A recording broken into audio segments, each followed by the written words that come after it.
तो प्रहलाद महाराज ने कृष्ण भगवान को, नरसिम्हा भगवान को कहा कि हे भगवान, इस दुनिया में बहुत सारे लोग बहुत ज्यादा परेशान हैं, और वो परेशानी को सुलझाने के लिए जब भी कुछ करते हैं तो और ज्यादा परेशानी में फंस जाते हैं।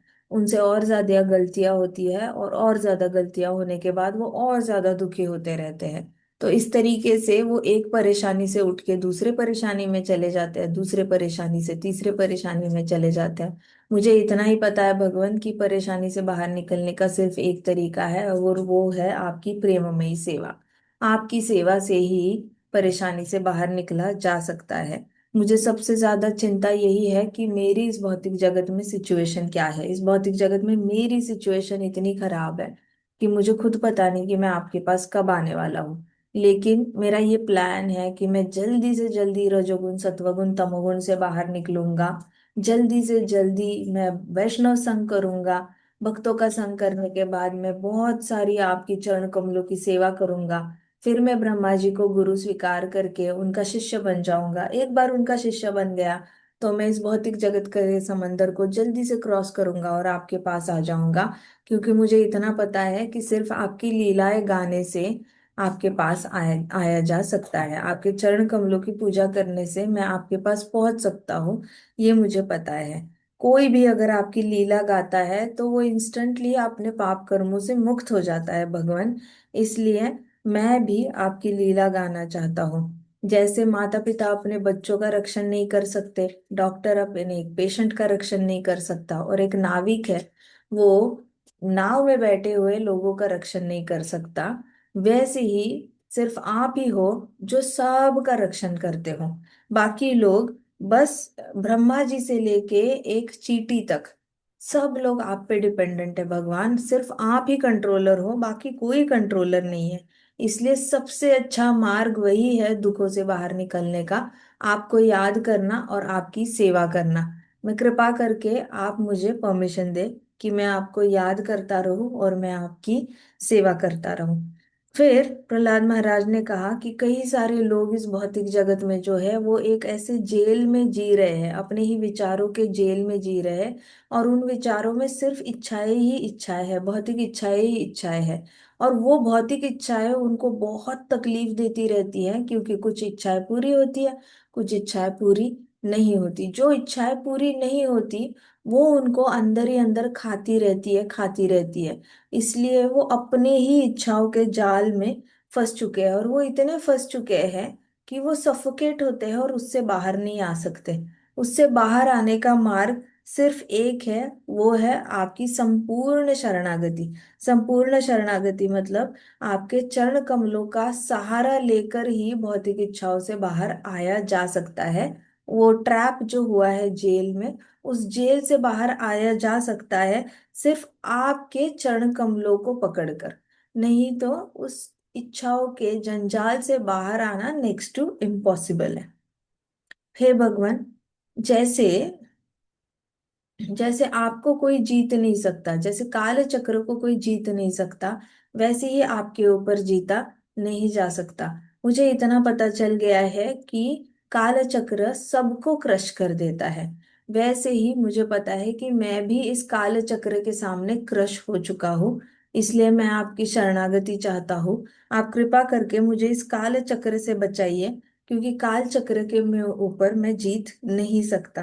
कृपा करके मुझे काल चक्र से प्रोटेक्शन दीजिए, ऐसे कहा उसने। तो काल चक्र क्या करता है? नॉर्मली काल चक्र हमेशा ही लाइफ को भस्म कर देता है।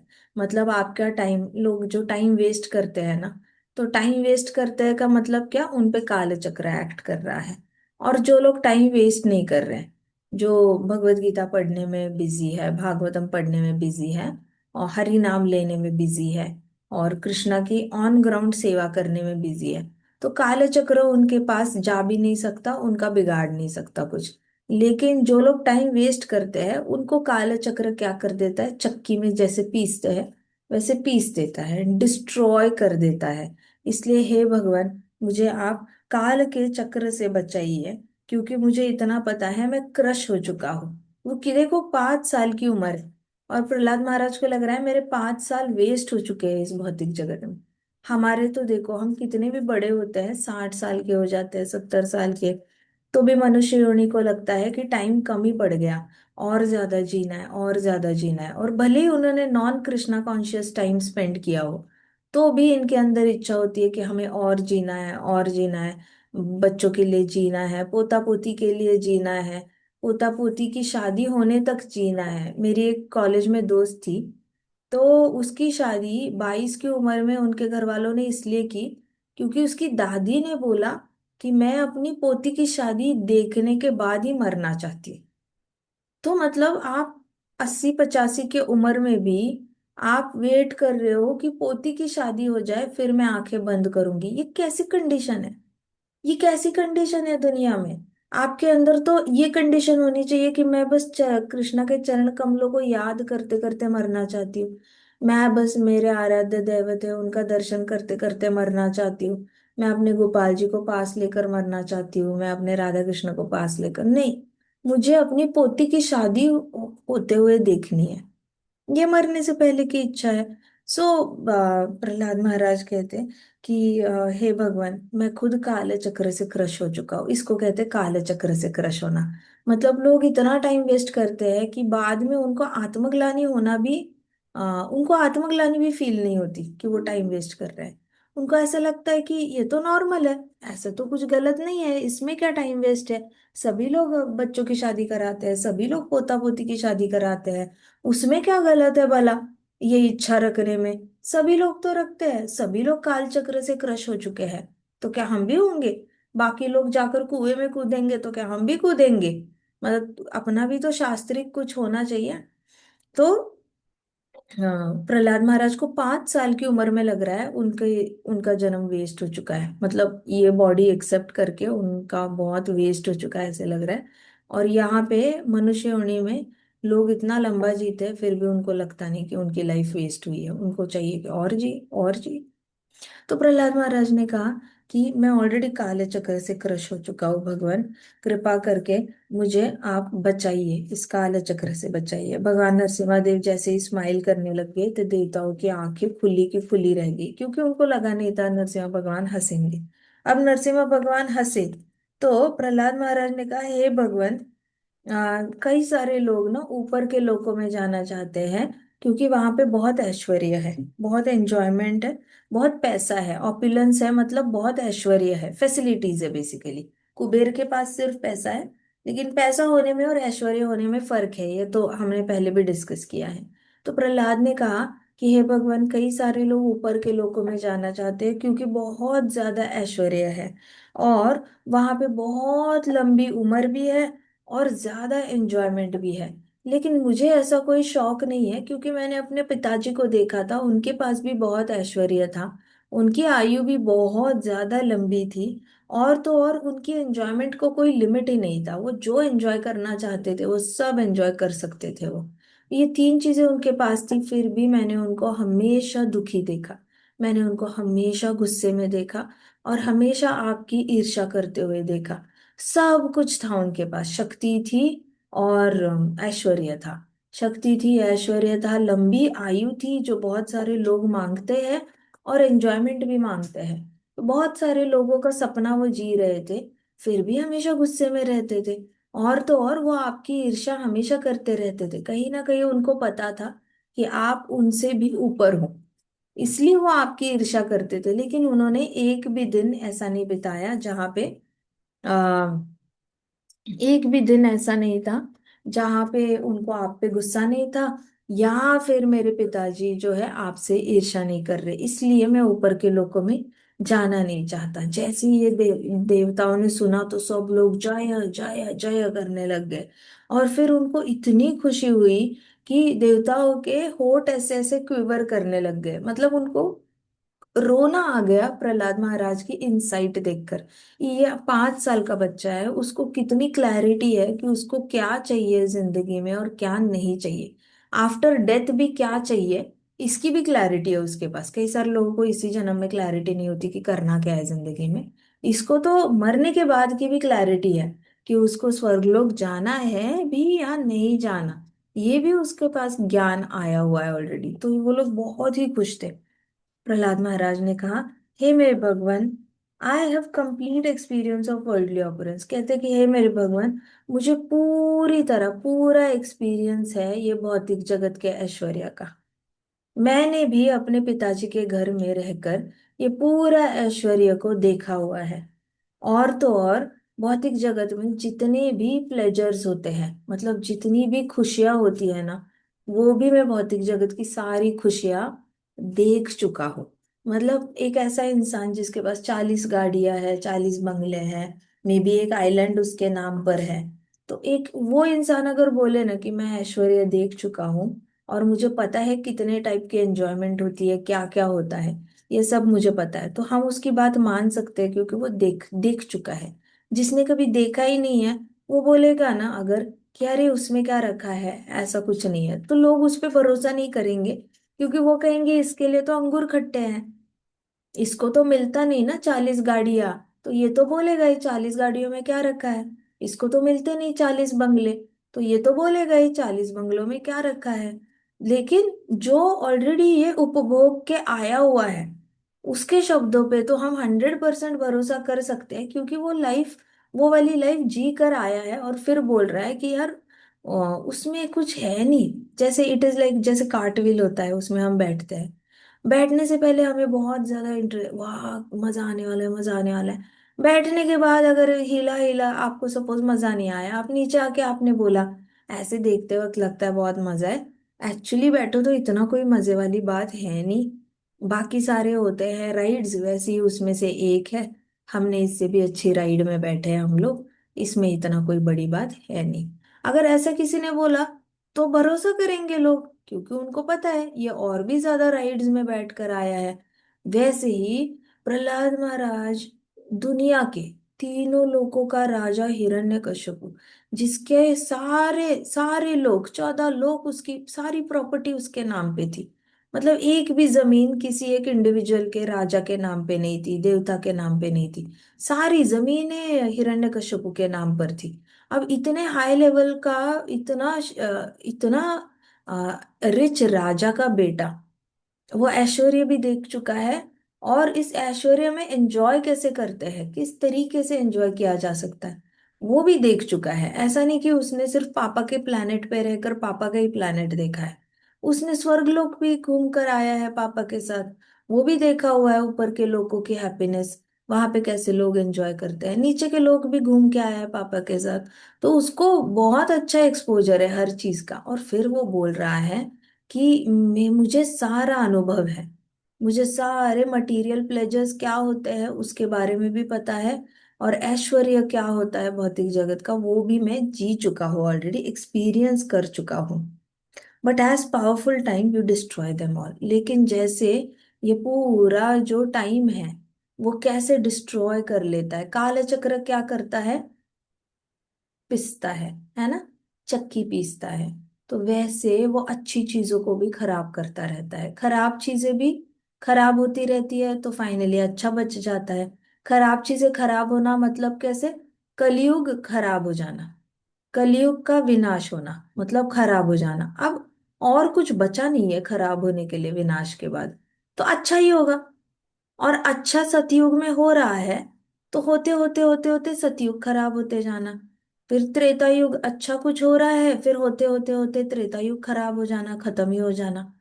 सो काल चक्र हमेशा ही हर चीज खराब करता रहता है, अच्छी चीज भी खराब करता है, बुरी चीज भी खराब करके अच्छी चीज को स्कोप दे देता है आने के लिए। तो प्रहलाद महाराज कह रहे हैं कि हे भगवान, मुझे ये सारा भौतिक ऐश्वर्य और भौतिक जगत की एंजॉयमेंट्स, जितनी भी तरीके की एंजॉयमेंट्स होती है, मुझे दोनों नहीं चाहिए, क्योंकि मुझे पता है काल चक्र आता है और भौतिक जगत की एंजॉयमेंट को भी पिस देता है, और भौतिक जगत की सारी इसकी भौतिक जगत के सारे एक इसको ऑपुलेंस को, ऐश्वर्य को भी पिस देता है। तो आज हिरण्यकश्यप के पास बहुत पैसा है, लेकिन आज वो जिंदा ही नहीं है, नेक्स्ट मोमेंट जिंदा ही नहीं है इतने पैसे का उपभोग करने के लिए।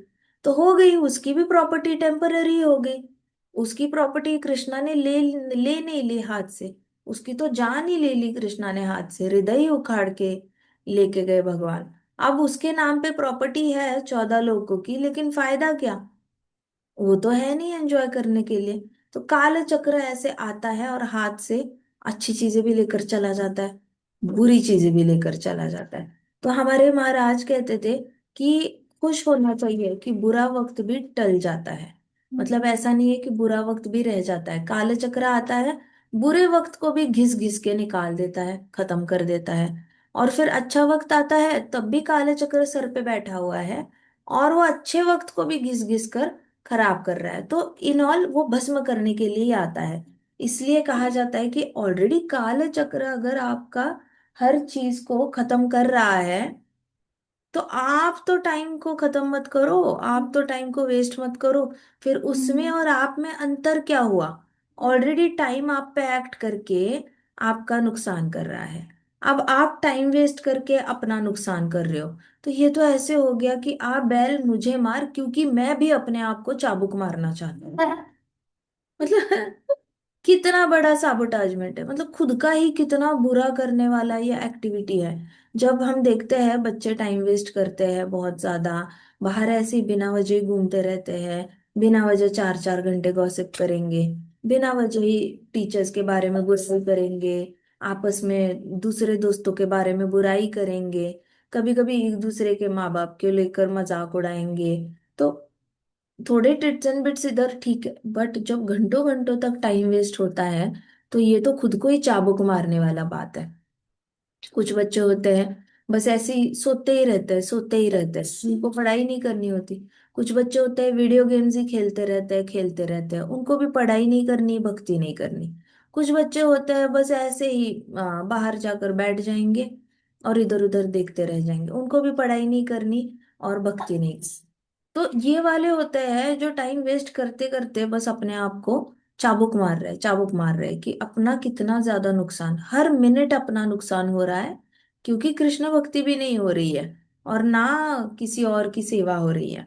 तो प्रहलाद महाराज ने कहा मुझे ये दोनों चीजें नहीं चाहिए भगवान, क्योंकि मैं सब देख चुका हूँ, मैं सब एक्सपीरियंस कर चुका हूँ, और मुझे पता है कि मेरे पास ये अगर सब कुछ आ भी गया ना, तो भी काल चक्र ने उसको क्रश कर देना है, डिस्ट्रॉय कर देना है। इसलिए मुझे ये चीजें चाहिए ही नहीं। इट इज लाइक आप बोल रहे हो मामा मुझे लॉलीपॉप दो, और आपको पता है नेक्स्ट मोमेंट आके कोई आपके हाथ से लॉलीपॉप छीन के ले जाने वाला है। और ये एक बार नहीं होता, 2 बार नहीं होता, हर बार हाथ में ऐसे लॉलीपॉप आता है और दूसरा कोई आके छीन के चला जाता है, फिर आप मम्मा से लेते हो लॉलीपॉप, फिर दूसरा आता है कोई छीन के चला जाता है, तीसरी बार होता है फिर से। हमारे साथ 84 लाख बार ऐसा होता है। 84 लाख में हर योनि में 10 लाख बार तो ऐसी चीजें होती है। हाथ से चीजें जाती रहती है, जाती रहती है, लेकिन हम सीखते नहीं है, हमें सीखना होता ही नहीं है। हम सीख सकते हैं, देख कर सीख सकते हैं, अपनी जिंदगी को देख कर सीख सकते हैं, दूसरे की जिंदगी को देख कर सीख सकते हैं। देख कर सीखना नहीं आता तो कानों से सुनकर सीख सकते हैं, भागवत कथा सुनकर सीख सकते हैं।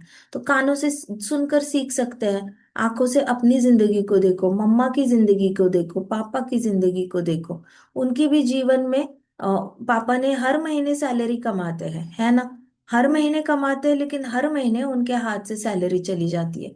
सैलरी आते ही पापा आपका पानी बिल भरेंगे, लाइट बिल भरेंगे, स्कूल के फीस भरेंगे, फिर दूध वाले का पैसा भरेंगे, आपने घर का सारा खर्चा निकालेंगे, फिर उन्होंने एलआईसी पॉलिसी की होगी, कहीं पे इन्वेस्टमेंट्स वहां पे भरेंगे, मेडिकल हेल्थ इंश्योरेंस भरेंगे, टैक्स भरेंगे, गई ना हाथ से सैलरी, देखते देखते चली गई। इसका मतलब हाथ में लॉलीपॉप दिया, वो छीन लिया, फिर आया लॉलीपॉप, फिर से छीन लिया, बट सीखना ही नहीं है। मम्मी पापा की जिंदगी को देखकर भी नहीं सीखना, आंखों से देखकर नहीं सीखना, कानों से सुनकर नहीं सीखना। अच्छा, खुद आप नौकरी करने लग जाओगे, आपके हाथ से भी सैलरी बार बार चली जाएगी, इधर खर्चे उधर खर्चे, से राशन लाना है, पानी लाना है, सब्जी लानी है, फ्रूट्स लाने हैं, ड्राई ड्राई फ्रूट्स लाने हैं, घर के खर्चे निकालने हैं, आटा दाल, हर जगह पे इसका हॉस्पिटल का खर्चा, उसका हॉस्पिटल का खर्चा, हाथों से अपने हाथों से जाएगा। तो हाथों से जा रहा है वो देख कर भी नहीं सीखना है कि जो भी आता है वो जाने के लिए आता है। काल चक्र तो हाथ में आए हुए पैसे पे भी काम करता है, आज है कल नहीं है। अगर किसी के पास बहुत ज्यादा पैसा इकट्ठे आ गया तो वो इकट्ठे चला भी जाता है कहीं ना कहीं। लोग क्या करते हैं, जमीन ले लेते हैं, हाथ में आया हुआ पैसा जमीन में डाल दिया।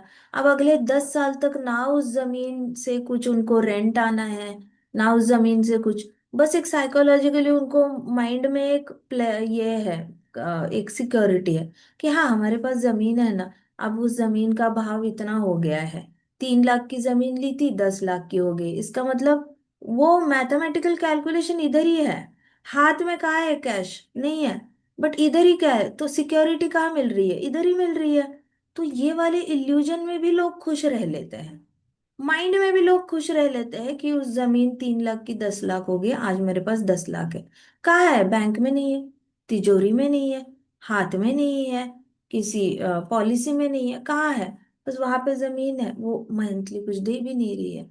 तो लोग ऐसे माइंड में ही हैप्पी रह लेते हैं। कैलकुलेट तो आता है ना बल्क में, वैसे ही चला जाता है। लोगों का सैलरी बढ़ जाता है तो लोग इमिजिएटली लोन लेकर नया इन्वेस्टमेंट करते हैं, वापस कर्जे में डूब जाते हैं।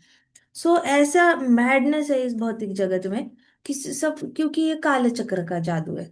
ये काले चक्र काम कराता है सबसे। तेरे हाथ में आया है ना, अब मैं आता हूँ खत्म करता हूँ, अब मैं आता हूँ खत्म करता हूँ। तो इसलिए कहते हैं ना कि लोग कि अरे नजर लग गई, नजर लगी, नजर नहीं लगती। ये काले चक्र का फंडा ही किसी को समझ में नहीं आता। भागवतम पढ़ेंगे ना तो जेन्युइनली काले चक्र वर्क कैसे कर रहा है इसका आपको पूरा विजिबिलिटी आ जाएगा। और फिर आप परेशान नहीं होंगे, आपको निर्णय लेने में बड़ा आसान हो जाएगा। तो यहाँ प्रहलाद ने कहा मुझे चाहिए ही नहीं, मुझे पता है जो भी मेरे पास आएगा ना वो काले चक्र लेकर ही जाना है, उसने उसका ना कचुम्बर बना ही देना है। तो कृष्णा, नरसिम्हा भगवान, मुझे ना ये सारा ऐश्वर्य और ये सारा धन दौलत जितना भी है मुझे चाहिए ही नहीं ना। मुझे मटेरियल एंजॉयमेंट चाहिए। क्या फर्क है ऐश्वर्य में और एंजॉयमेंट में? ऐश्वर्य मतलब इंद्र की तरह महल होना, कुबेर की तरह पुष्पक विमान होना, है ना। और मटेरियल एंजॉयमेंट मतलब इंद्र देवता के पास डांसर्स है, सिंगर्स है, और बहुत सारा ड्रामा एक्टिंग करने वाले लोग हैं, और दिन रात उनकी सेवा करने के लिए बहुत सारी अप्सराएं हैं। वो वाला हो गया एंजॉयमेंट। तो कह रहे कि ना मुझे ऐसी एंजॉयमेंट चाहिए, ना मुझे बहुत सारा पैसा और ऐश्वर्य चाहिए, ना इंफ्रास्ट्रक्चर चाहिए, ना ह्यूमन बीइंग स्पीशीज की कोई एंजॉयमेंट चाहिए, ना मुझे सोमरस चाहिए, ना मुझे अप्सराएं चाहिए, सुंदरिम भी नहीं चाहिए, पैसा भी नहीं चाहिए, ना मुझे ये सारा सुंदर दिखने वाले प्लेन्स और एरोप्लेन्स और बंगले चाहिए, लग्जरी चाहिए। मुझे दोनों चीजें नहीं चाहिए।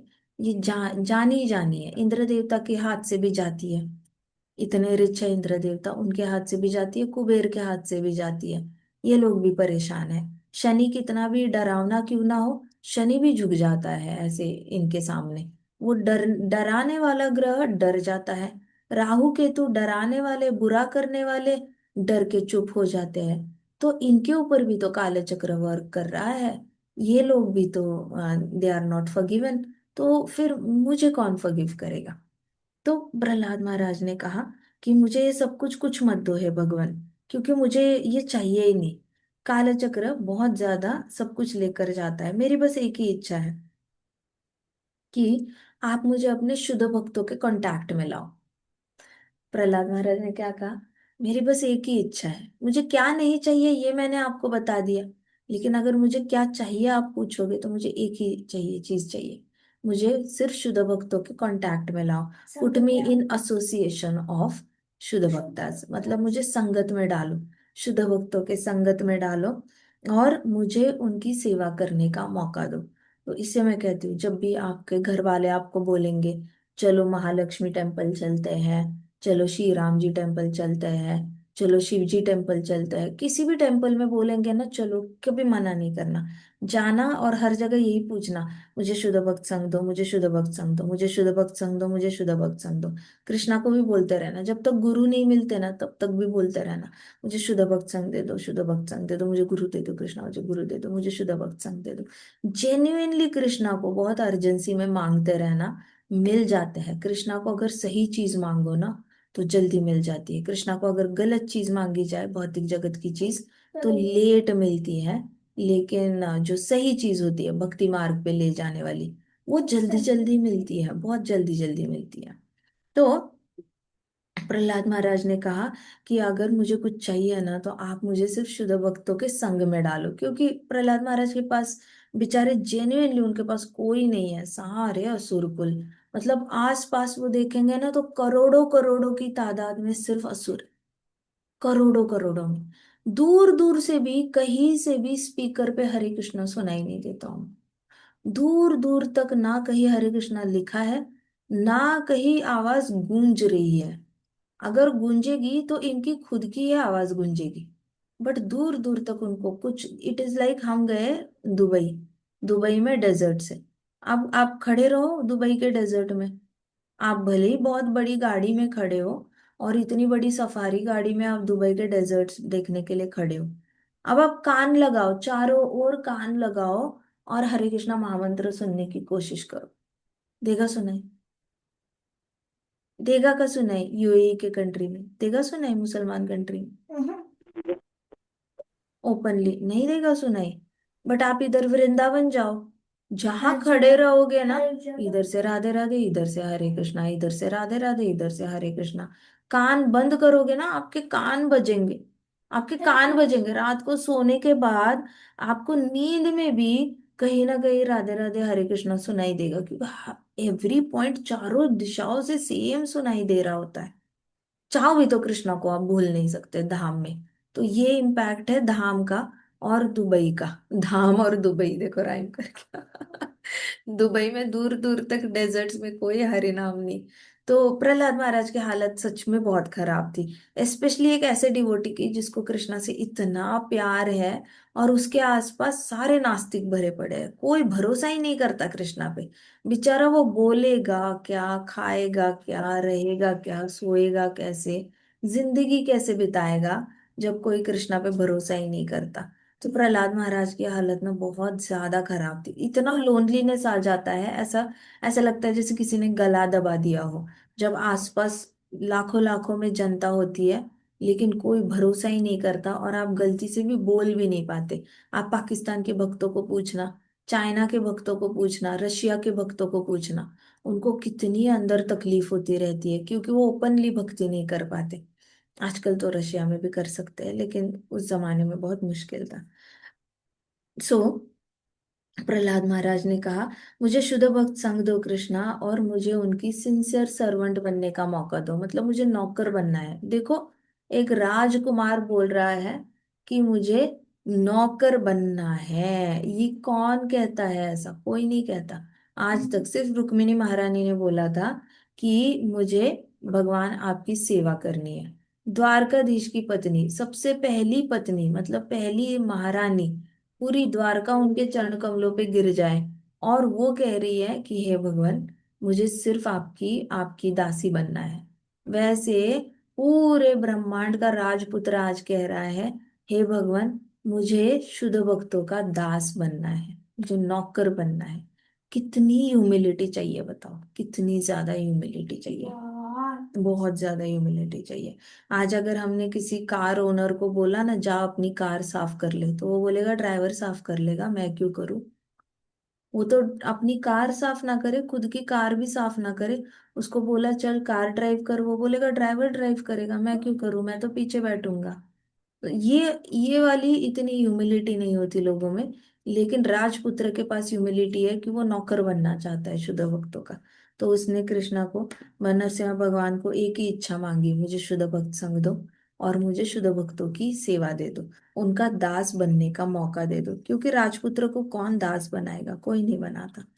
So everyone in this material world wants happiness. भौतिक जगत में सबको खुशी चाहिए, और सबको खुशी चाहिए, लेकिन खुशी कैसे होती है? मानो डेजर्ट में मिराज की तरह।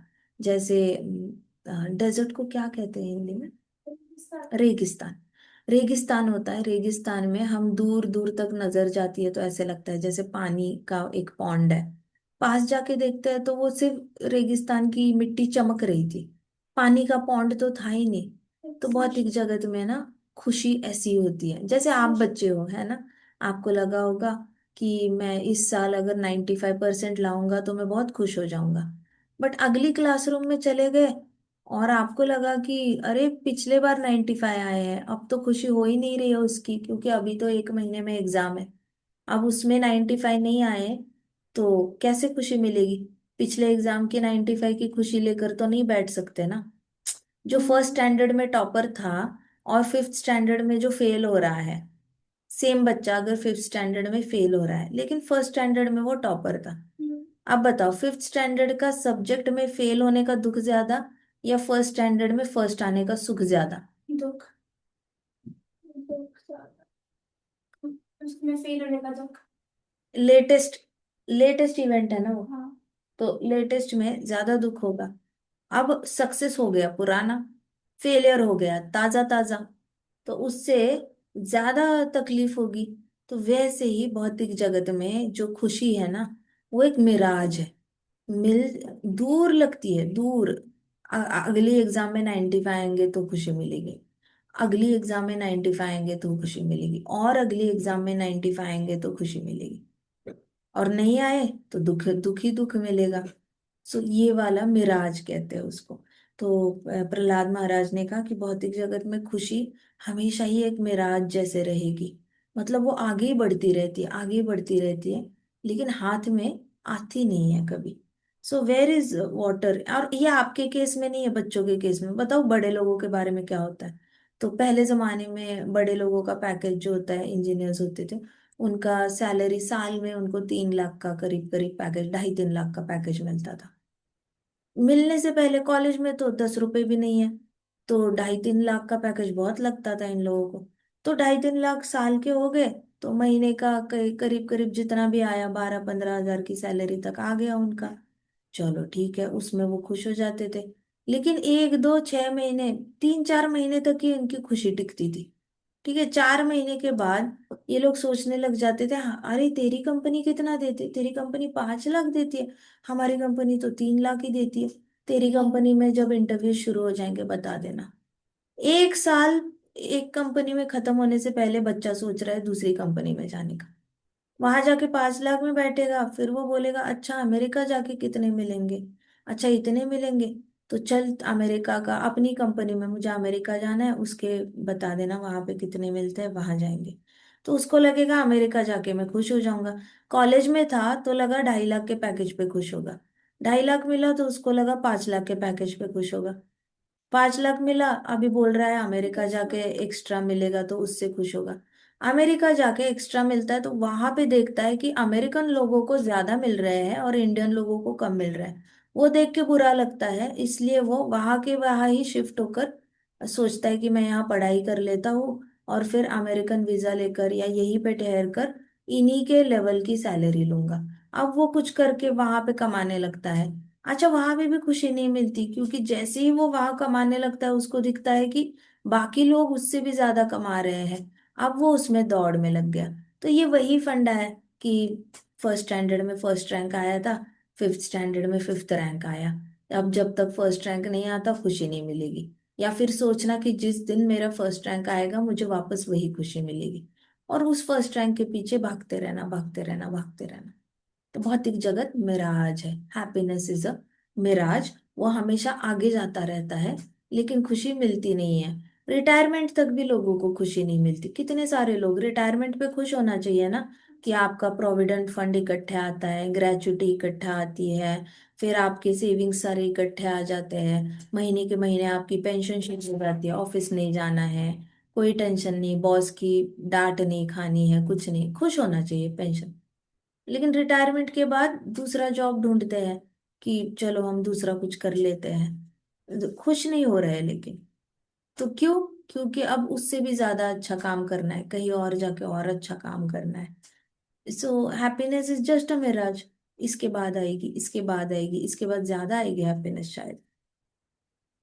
जितनी जल्दी आप ये फॉर्मूला समझोगे ना भौतिक जगत के हैप्पीनेस का, उतनी जल्दी सत्वगुण के परे जा पाओगे। क्योंकि आपकी हैप्पीनेस रजोगुण के बाद सत्वगुणी हैप्पीनेस में कन्वर्ट हो जाती है, और सत्वगुणी हैप्पीनेस के बाद ही आप भक्ति के ऊपर जा सकते हो। तो जब तक ये हैप्पीनेस टेक्निकली फॉर्मूला समझ में नहीं आता ना, तब तक आप उसके पीछे भागते रहोगे। और मजे की बात तो ये है भौतिक जगत में, जब हम हैप्पीनेस के पीछे भागना छोड़ देते हैं ना, वो आपके पीछे भाग के आती है। अब आपको भौतिक जगत में हैप्पीनेस चाहिए नहीं होती। बट तब कृष्णा सडनली, पता नहीं कृष्णा को क्या हैप्पीनेस आती है। जैसे सुदामा को तो इतना बड़ा महल चाहिए भी नहीं था। अगर सुदामा के घर में हर महीने 2 गोनी चावल चले जाते ना, तो भी he would have been so grateful to Krishna. लेकिन अभी सुदामा के मन में मतलब इत्तू से चावल भी कमाने की इच्छा नहीं थी कृष्णा से। चाहिए नहीं था उसको कृष्णा से कुछ। बीवी ने बोला है इसलिए वो बोलने की सोच रहा था। बट उसका पर्सनल इच्छा थी क्या? नहीं थी। वो तो भूख से मरने को भी तैयार था, क्योंकि उसको ना खाने में इंटरेस्ट है, ना ड्रेसिंग में इंटरेस्ट है, ना प्राइवेट स्कूल में बच्चों को डालना है, ना गोल्ड में इंटरेस्ट है, ना साड़ियों में इंटरेस्ट है। कुछ भी इंटरेस्ट नहीं है उसको। अब उसका पर्सनल इंटरेस्ट है ही नहीं इस चीजों में, तो वो मांगेगा कैसे कृष्णा को? वाइफ का इंटरेस्ट है ना वो तो। हस्बैंड का तो है ही नहीं इंटरेस्ट। वो कैसे मांगेगा कृष्णा को? अब जैसे ही सुदामा ने विड्रॉ किया अपना इंटरेस्ट इन सब चीजों से, था ही नहीं पहले तो कभी, लेकिन फिर भी बहुत पहले न्यूट्रल था। लेकिन कृष्णा के पास आते आते वो कृष्णा से मिलने के लिए इतना खुश था कि इन सब चीजों से उसका इंटरेस्ट और ज्यादा विरक्त हो गया।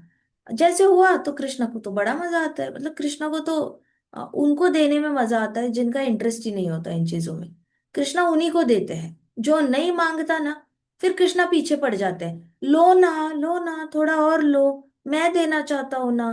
तुमने मुझे 4 दाने दिए थे ना चावल के, मैं इसके बदले ये देना चाहता हूँ। अरे, यहाँ भौतिकवादी लोग कृष्णा तुम्हें लाख लाख रुपए डोनेशन में दे रहे हैं, उनको दे दो ना इतना ही रिटर्न में।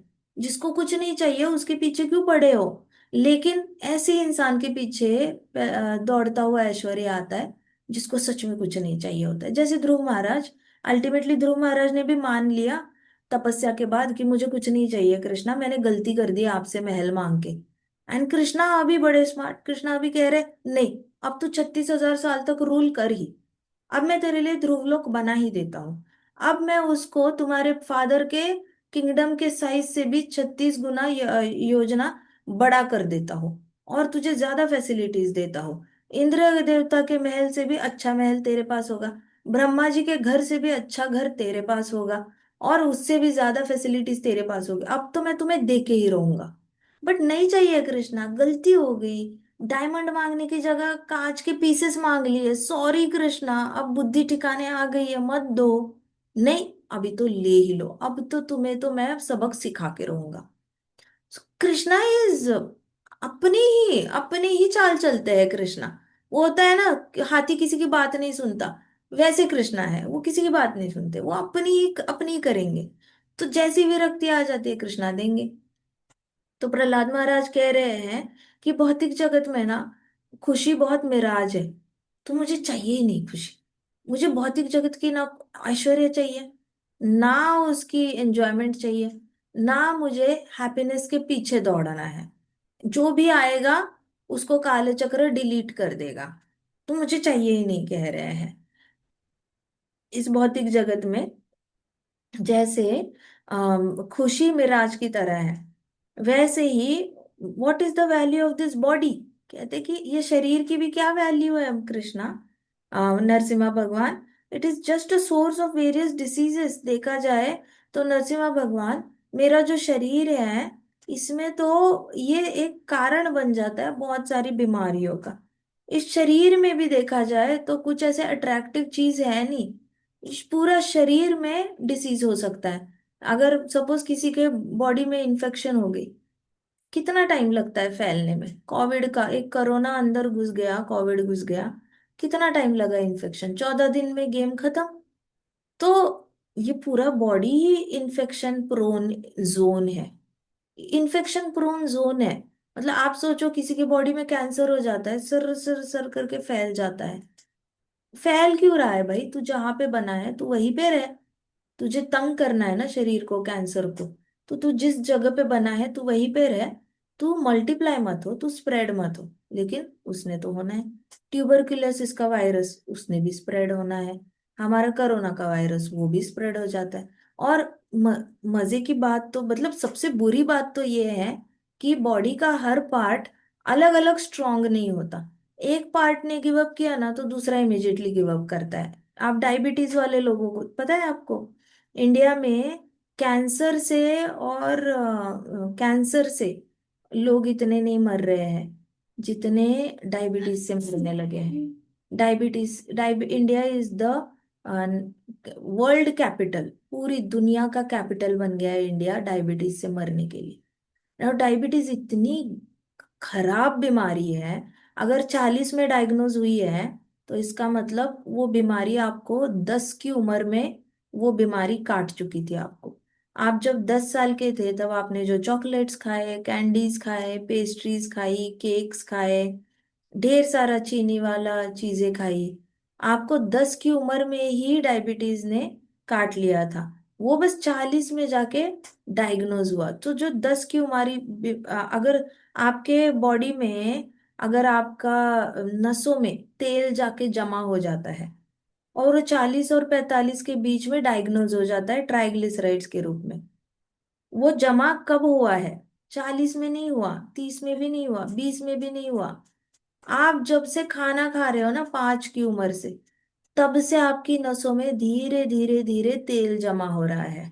और वो आपकी मृत्यु के लिए आपको तैयार कर रहा है 40, 45, 35 और 35 के बीच में, जहां पे वो नसों के ऊपर ऐसे ऐसे बढ़ता रहेगा तेल तेल तेल, और खून जाने के लिए जगह ही नहीं है फिर उसमें से। सो कहते हैं ना कि मृत्यु लिखी रहती है। हाँ, अगर ऐसा सब कुछ बचपन से ही ऐसा लाइफस्टाइल रहा तो मृत्यु तो लिख कर ही आएगी 35-45 के बीच में, 50 तक लिख कर ही आएगी, क्योंकि लाइफस्टाइल ही ऐसा है। सो ये पूरा शरीर जो है ना डिसीज प्रोन जोन है। क्या है ये? Disease prone zone. इसलिए इसके साथ खिलवाड़ नहीं करना चाहिए, रिस्क नहीं लेना चाहिए। आपको अगर पता है कि इंडिया और पाकिस्तान की बॉर्डर पे बीच बीच में वो डायनामाइट्स रखे हुए हैं, किसी पे भी पाँव पड़ा तो आप फट के खत्म हो जाना है गेम। अगर आपको पड़ा है तो आप कितने फूक फूक के कदम रखोगे? रखोगे या नहीं रखोगे संभाल संभाल के? हाँ। रखोगे? हाँ। है? आपको पता है कहीं पे भी पाँव पड़ गया तो ब्लास्ट हो सकता है। आप बहुत ध्यान से पाँव रखोगे या नहीं रखोगे, बताओ मुझे। रखेंगे। हम्म। रखेंगे।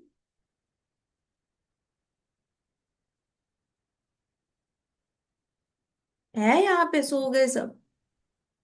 रखेंगे माता जी। रखोगे ना? वैसे ही जब पता है कि ये शरीर डिसीज प्रोन जोन है, मतलब वो ओरिजिनली ही हेल्दी रहने के लिए आया ही नहीं है, वो तो बहाने ढूंढता है बीमार होने।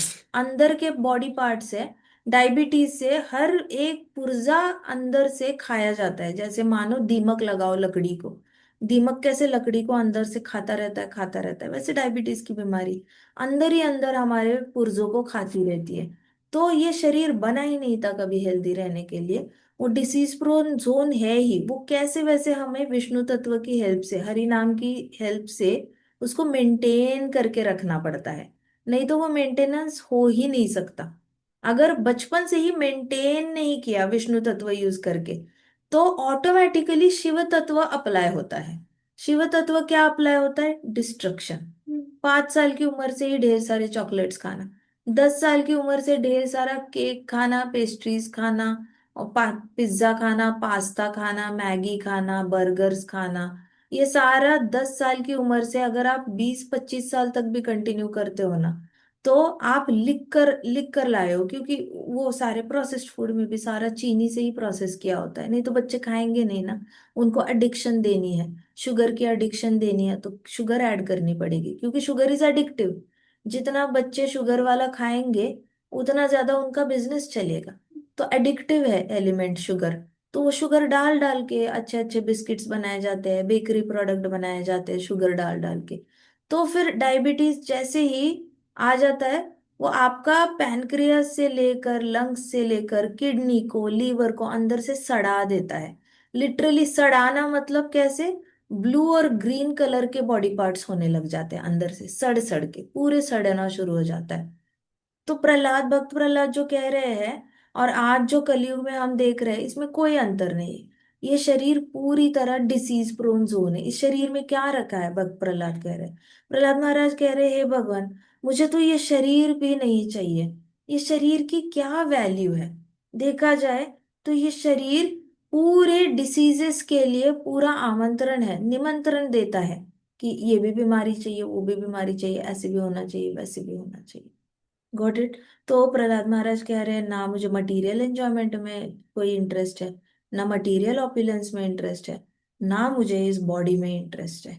ये बॉडी भी पूरी एक डिसीज प्रोन जोन है, जो डिसीजेस लेकर ही आती है, वो ही कारण है डिसीजेस का। बॉडी ही कारण है डिसीजेस का। But still everyone aspires for temporary happiness. मतलब बॉडी इतनी तकलीफ देने के लिए आई है, फिर भी सबको बॉडीली हैप्पीनेस ही चाहिए होती है। अजीब बात है। सबको बॉडीली हैप्पीनेस चाहिए, और वो भी टेम्पररी हैप्पीनेस। बॉडी की कोई भी हैप्पीनेस टेम्पररी है। गुलाब जामुन जिह्वा पे रखो, माय गुडनेस 30 सेकंड के अंदर हैप्पीनेस खत्म हो जाती है।